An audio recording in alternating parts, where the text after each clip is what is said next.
मुझे छोड़कर चले गए। अब मेरा क्या होगा?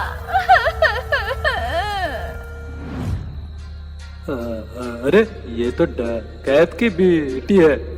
ओ माँ, ओ पिताजी, अब मेरा क्या होगा?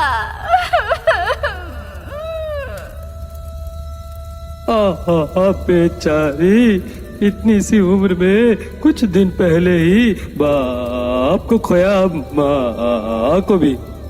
जाकर डाकू भूत को बताता हूँ। नहीं नहीं, ऐसा नहीं हो सकता है। मेरी बीवी बेटी जैसी भी हो, लेकिन है तो मेरी परिवार। मुझे मेरी बेटी से मिलना ही होगा। मुझे जानना ही होगा उसकी माँ को क्या हुआ था, क्या हुआ। अरे क्या बोल रहे हो भाई? महाराज लखन को पता चला तो शामत आ जाएगी। सही कहा भाई, तुम अभी भूतों के चौकीदार हो। तुम्हारे मुँह से ये सब बातें शोभा नहीं देती। इससे अच्छा है तुम अपनी बीवी को मारकर भूती बनी है ना। चलो पहले उसे ढूंढते हैं। हाँ, चलो ढूंढते। इस तरफ कालू, लाल, नीला और डाकू भूत मिलकर चारों तरफ ढूंढने लगते हैं डाकू भूत की मरी हुई बीवी को। नई नई मरकर आई हुई टेढ़ी चुड़ैल तो मिली, लेकिन डाकू भूत की बीवी कहीं नहीं मिली।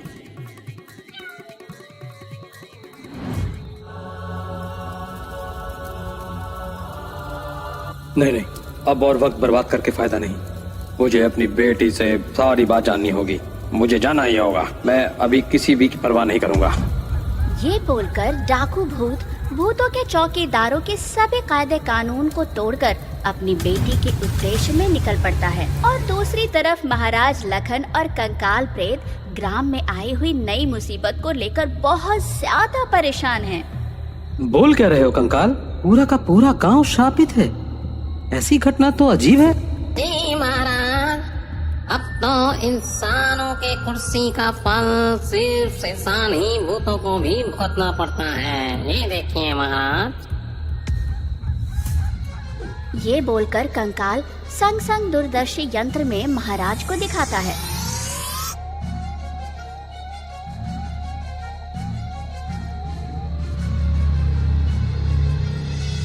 गांव का नाम काला पीठा।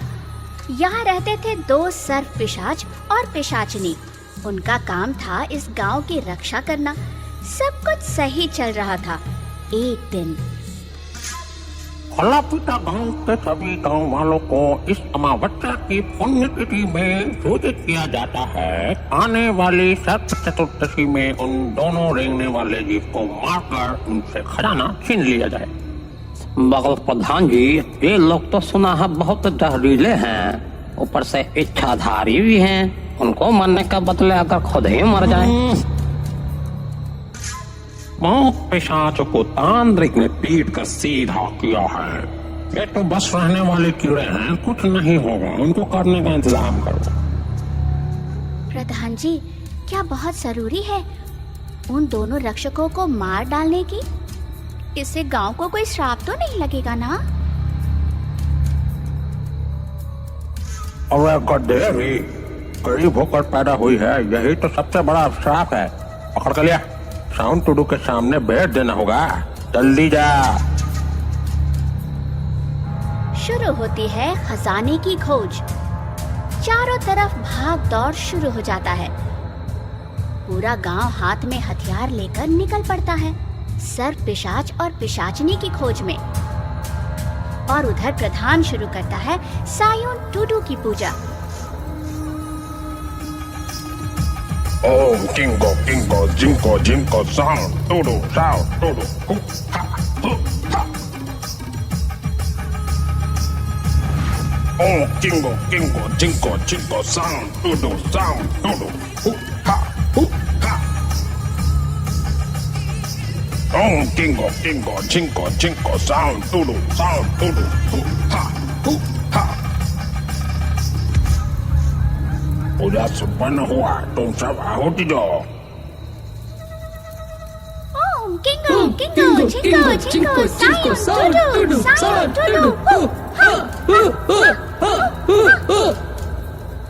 Jingo, jingo, jingo, jingo, Sound, Doodoo, Sound, Doodoo, Sayun, Doodoo, ha.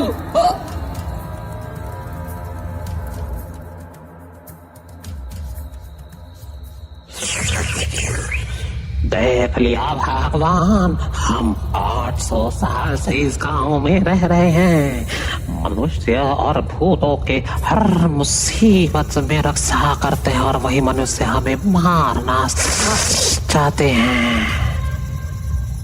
अरे ये सब उस प्रधान का किया धरा है। उसे अच्छे से पता है हमारे पास कोई खजाना नहीं है। उसका असली मकसद ये है हमसे हमारा इच्छाधारी नीलमणि हथियार ले सके। क्या सर्वनाश बात बोलो, क्या वो लोग जानते नहीं, अगर हम मर गए तो गांव को श्राप लगेगा। इसी गांव में रहते हैं डाकू भूत की बीवी और बेटी मुन्नी। सबके साथ इनको भी पता चलता है खजाने और उन सर्प पिशाचों के बारे में। मुन्नी और उसकी लालची माँ भी ढूंढने लग जाते हैं सर्प पिशाचों को। जब बहुत ढूंढने के बाद भी खजाने की कोई खोज नहीं मिलती, तब ओ माँ, हमें क्या कभी खजाना मिलेगा ही नहीं? उफ, और कितना ढूंढूं? ढूंढते ढूंढते मेरी तो पीठ ही अकड़ गई है। ओफ, अरे रुक रुक रुक जा बेटी, किसी भी काम में इतनी जल्दी हार नहीं मानना चाहिए। भूल मत, तू बिल्ला डाकू की बेटी है। इस बार जो उपाय निकाला है ना, एकदम जम जाएगा। अब क्या उपाय माँ? तो सुन, मेरी माँ एक डायन थी, उनसे कुछ काला जादू सीखा था मैंने। आज उसी का ही प्रयोग करने का वक्त आया है। मुन्नी रे, पूरा गांव पकड़ने की कोशिश कर रहे हैं सांपों को, लेकिन जो लोग खजाने पर कुंडली मारकर बैठे हुए हैं वो तो सिर्फ सांप नहीं है, पिशाच भी है। और पिशाच को पकड़ने का तरीका मुझे आता है। किस तरह माँ? बोलो, तुम जो जो बोलोगी मैं वो करूँगी। पहले जा तालिबे से भैंस का विशुद्ध दूध ले आ, और चाहिए एक सड़ा हुआ हिलसा मछली, और चाहिए गहरे लाल रंग का आलता, और चाहिए एक पागल बुड्ढी के बाल। बुड्ढी के बाल? बुड्ढी के बाल से क्या होगा माँ? बूढ़ी के बालों में ही तो बुड्ढी के जिंदगी भर की कूटनीति अटकी हुई है। सामान्य रस्सी को तोड़कर पिशाच निकल सकता है, लेकिन बुड्ढी के बाल की जाल को नहीं तोड़ सकता, समझी? Kingo, kingo, jinko, jinko, Sound, Doodoo, Sound, Doodoo, sound doodoo, मैं अपना सीना चीर कर ताजा खून से आपकी पूजा करूंगा। मुझे एक बार लाल मणि दिलवा दीजिए।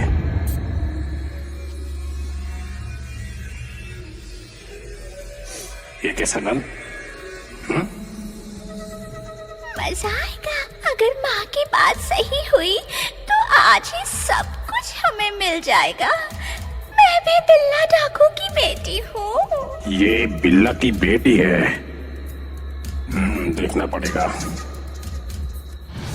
मजा आएगा, आज ये खजाना हमारा होगा। मैं भी बिल्ला डाकू की बीवी हूँ। माँ, वो तो सांप है। सांप क्या मछली खाते हैं? अरे ज्यादा बकवास मत कर, वो लोग सिर्फ सांप हैं, पिशाच भी तो है। पिशाच की उपासना में ये सब लगता है। अभी जा, ये राई के दाने को आंगन में छिड़क करा, और ये सड़ी हुई मछली का पानी भी घर के चारों तरफ छिड़क करा। आजा पिशाच आजा, मुन्नी लाई सड़ी मछली सूंघते हुए आजा। मुन्नी और मुन्नी की माँ घर के अंदर एक कटोरी में ठंडा दूध, बुड्ढी के बाल और आलता लेकर बैठकर सर्प पिशाचों का आह्वान करती हैं। वो एक अद्भुत मंत्र है। गुरगुरगुरछा, आजा पिशाच, यहाँ आजा, सड़ी मछली ठंडा दूध पीकर यहीं रह जा। गुड़गुड़ पिशाच, आजा पिशाच, यहाँ आजा। सड़ी मछली ठंडा दूध पीकर यहीं रह जा। गुड़गुड़। बहुत देर हो जाने के बाद भी जब पिशाच पिशाचनी नहीं आते हैं, तब मुन्नी की माँ उसे घर के सारी लाइट्स बंद कर देने के लिए कहती है।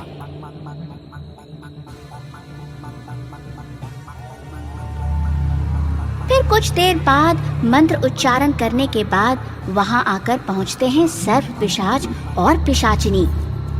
सर्प पिशाचनी के माथे पर चमक रहा है नीलमणि। सर्प पिशाच और पिशाचनी जैसे ही दूध पीने जाते हैं, तभी मुन्नी पीछे से बुड्ढी के बाल के जाल से पिशाच और पिशाचनी को बांध देते हैं। खतरा देखकर पिशाच और पिशाचनी अदृश्य हो जाते हैं, लेकिन बुड्ढी के बालों की जाल की वजह से वहां से भाग नहीं पाते। माँ, माँ, ये लोग कहाँ गए? माँ, अब उपाय क्या है? रुक मुन्नी रुक। यही बोलकर मुन्नी की माँ पिशाच और पिशाचनी के ऊपर आलता छिड़क देती है। आलता का रंग लाल होने की वजह से पिशाच और पिशाचनी पकड़े जाते हैं। वो अपनी जान की भीख मांगने लगते हैं। हमें छोड़ दो, हमें क्यों पकड़ा है? हमने तो किसी का बुरा नहीं किया, हम इस गांव की रक्षा करते हैं। अरे बाप रे, इतनी मुश्किल से पकड़ा है और छोड़ दूं? मुन्नी, अभी जाकर सर्प पिशाचनी के मुकुट से नीलमणि लेकर आ। हाँ माँ। जैसे ही मुन्नी ने सर्प पिशाचनी के माथे से नीलमणि को निकाला, वैसे ही पिशाच और पिशाचनी के शरीर में आग लग जाता है। उधर दूसरी ओर गांव का प्रधान आकर मुन्नी के हाथ से नीलमणि छीन लेता है। मुन्नी की माँ जैसे ही प्रधान से नीलमणि छीनने लगती है, तभी प्रधान सायून डूटू का अभिमंत्रित भस्म मुन्नी की माँ पर छिड़क देता है। संग संग मुन्नी की माँ के शरीर में भी आग लग जाती है और वो जलकर मर जाती है। मुन्नी किसी तरह से वहाँ से बचकर निकल जाती है और नीलमणि लेकर प्रधान भी घर से निकल जाता है। उस दिन सर्प पिशाच और पिशाचनी के साथ जल जाता है बिल्ला डाकू का घर भी। काला पीठा गांव को काल सर्प अभिशाप लग जाता है। सर्प पिशाच और पिशाचनी के खून की कीमत चुकानी पड़ी गांव के सभी इंसान और भूतों को भी। सभी भूत पत्थर में बदल रहे हैं और इंसान खून की उल्टी करके मर रहे हैं।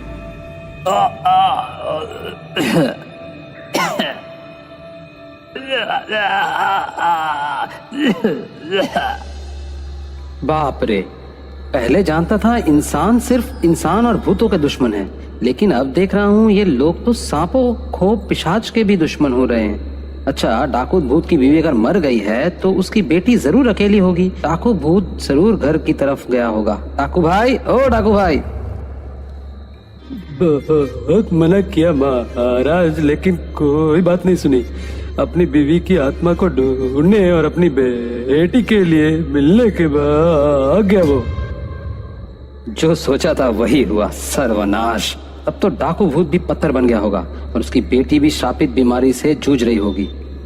अभी कुछ करना होगा। कंकाल जी महाराज। भूत शास्त्र देखकर बताओ तो इसका कोई उपाय है या नहीं। आज्ञा, उपाय है महाराज, लेकिन उपाय थोड़ा कठिन है। बोलो बोलो, सुने तो। महाराज, नीलमणि कोई इंसान या भूत धारण नहीं कर सकते। जिसके अंदर भौतिक सत्ता है वो इसको धारण करते ही तुरंत पत्थर में बदल जाएगा। उस गांव का प्रधान इंसान होने के साथ साथ उसके अंदर भौतिक सत्ता थी, और कोई इंसान नीलमणि पकड़ेगा तो उसकी अनजानी बीमारी से मर जाएगा। महाराज, जा फिर उपाय। उस गांव के कुल देवता साउंड टुडू के सीने में एक छेद है। वहां नीलमणि को लगा देने से गांव की हालत सुधर जाएगी। लेकिन इस गांव में भूत होकर प्रवेश करने से आप पत्थर बन जाएंगे महाराज। लेकिन प्रधान के हाथों से नीलमणि लेकर कैसे साउंड टुडू के पास पहुंचना है, यह आपको ही सोचना होगा महाराज। नहीं, अब और देर नहीं कर सकते। काला पीठा को बचनाना ही होगा। तुम लोग बिल्ला के पत्थर शरीर को ढूंढकर संभाल कर रखो, मैं देखता हूँ उस गांव को कैसे शाप मुक्त किया जा सकता है। मेरे साथ चलो कंकाल। इसके साथ ही महाराज लखन और कंकाल आकर काला पीठा गांव के बाहर पहुंचते हैं। ये जैसे एक ब्लैक एंड व्हाइट का युग है, चारों तरफ खामोशी, इंसान बेहाल हैं। महाराज लखन समझ गए थे कि वो किसी भी कीमत पर गांव के अंदर नहीं जा सकते। दूसरी तरफ बिल्ला के पत्थर मूर्ति को देखकर जैसे ही कालू, नील और लाल गांव के अंदर प्रवेश करते हैं, साथ ही साथ वो भी पत्थर बन जाते हैं। महाराज, बहुत होकर इस गांव में प्रवेश करना इम्पॉसिबल है, आप मत कीजिए। पहले तुम और अब माँ भी मुझे छोड़कर चली गई। उपाय मिल गया। मैं बिल्ला की बेटी के शरीर में प्रवेश करूंगा, भूत बनकर पत्थर बन जाऊंगा, लेकिन इंसान बनकर तो इस गांव में प्रवेश कर नहीं पाऊंगा। लेकिन महाराज, मुन्नी तो कुछ ही नहीं कर पाएंगी, वो तो इन्फेक्टेड है। तो फिर कितना वक्त है मेरे पास कंकाल? ज्यादा से ज्यादा 1 मिनट महाराज। 1 मिनट? 1 मिनट में मैं पूरे पृथ्वी घूमकर आ जाऊंगा। महाराज, महाराज, आप एक इंसान के शरीर में प्रवेश करने जा रहे हैं। आपके पास शिवास्त्र नहीं रहेगा और ना ही रहेगा कोई भौतिक जादू। अभी ऊपर से भक्ति से 1 मिनट महाराज। हाँ, समझ गया, लेकिन और तो कोई उपाय नहीं है कंकाल, कोई उपाय नहीं है। मैं जाऊंगा, मुझे जाना ही होगा। भूतों का खोया हुआ सम्मान वापस लाना ही होगा। और अब तो डाकू भूत और बाकी भूतों को भी बचाना है, मुझे जाना ही होगा कंकाल। तो फिर आप क्या महाराज, बाबा भूतेश्वर का नाम लेकर आगे बढ़िए। इधर कंकाल घड़ी में वक्त देखता है और उधर लखन जादू से मुन्नी के शरीर में प्रवेश करता है। उसके बाद ही वो गांव में प्रवेश कर पाता है। पहले वो गांव के प्रधान के पास जाता है। बहुत मुश्किल से प्रधान के हाथ से नीलमणि को निकालता है। उधर वक्त बीता जा रहा है। और सिर्फ 30 सेकंड महाराज। मुन्नी के रूप में लखन दौड़ कर आता है, विशाल काय सायुन टुडू के मूर्ति के सामने। बहुत ढूंढने के बाद भी नहीं मिलता सायुन टुडू के सीने का छेद। और सिर्फ 10 सेकंड महाराज। और कुछ देर ढूंढने के बाद लखन को मिल जाता है सायुन टुडू के सीने में नीलमणि स्थापित करने की जगह। जैसे ही नीलमणि को स्थापित करता है, नीलमणि हाथ से फिसलकर नीचे गिर जाती है। और सिर्फ 5 सेकंड बाकी है महाराज, जल्दी कीजिए।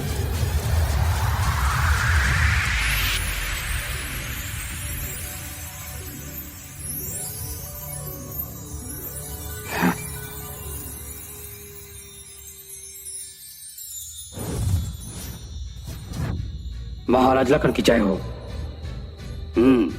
ठीक है, लेकिन जितनी भी तकलीफ हो, भूत होकर इंसानों की बस्ती में आना उचित नहीं है। तुम्हारी बीवी और अपने कर्मों की सजा मिली है उसे, इसलिए उसको मरना पड़ा। अभी वह पत्थर की मूर्ति बनकर नहीं है, भूत बनके शमशान में तुम्हारा इंतजार कर रही है। और मुन्नी महाराज, उसका तो रहने का कोई ठिकाना नहीं है महाराज। रुको,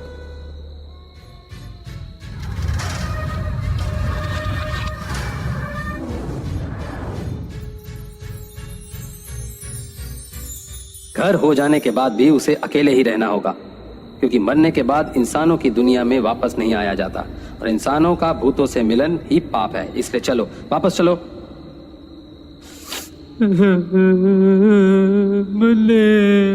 महाराज बचा कर लाए हैं, फिर भी ये रो रहा है। अरे बोलो तो सब बोलो, सब बोलो। भूतों की जय, जय महाराज की जय, भूतों की जय, जय महाराज की जय।